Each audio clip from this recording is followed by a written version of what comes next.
Some people say, oh, you shouldn't accept gifts for the country. My attitude is, why wouldn't I accept a gift? We're giving to everybody else. Why wouldn't I accept a gift? Because it's going to be a couple of years, I think, before the Boeings are finished. And they'll be wonderful when they're finished.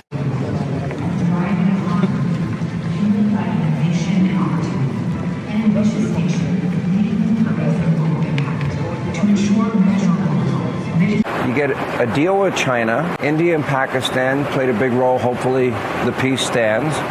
You slash prescription drug prices. The last American hostage has been released. We're on this trip to Saudi Arabia, Qatar.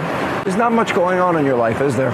Well, I've been busy, but I've enjoyed it because we're getting things accomplished. We're getting things done. You know, you can have times when you're working very hard and not getting things done. That happens too. But we're getting a lot done. I don't think there's ever been a little period like this with the potential nuclear war. And two countries, they have very good leaders, people I know very well. And it was a very important process we got involved with, India and Pakistan. I blame the other countries in a way more, the European Union, etc. They were very nasty and very tough to the drug companies, and they would give them a very low price for drug costs in the European nations. When that price was given, that was it. They wouldn't negotiate.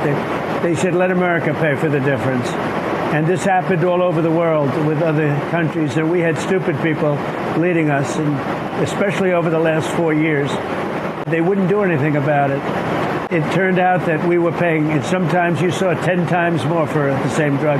Same drug, same company, same plant where they make it, laboratory. It got to a point where I said, we're not going to do this anymore. The pharmaceutical industry is very powerful, and probably the most powerful, considered the most powerful lobby. The Democrats were making it impossible to lower drug prices. They knew what they were doing.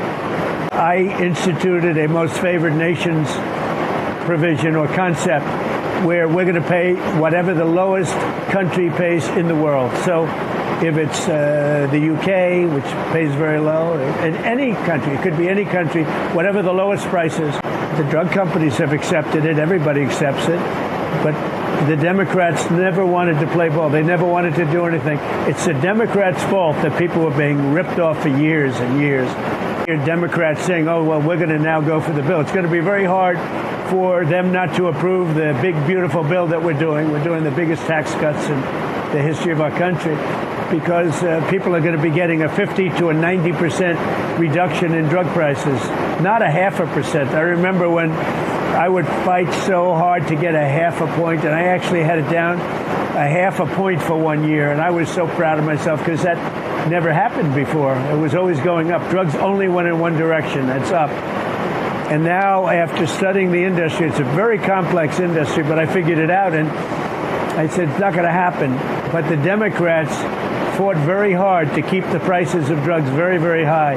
They really are to blame for this because they should have done something about it. When the Republicans went with requests, they said, we're not going to approve it. And now we have a unified Republican Party. But I think the Democrats are going to approve this bill, too, because how are they going to reject a 60, 70, 80% drug cut? I don't think they can.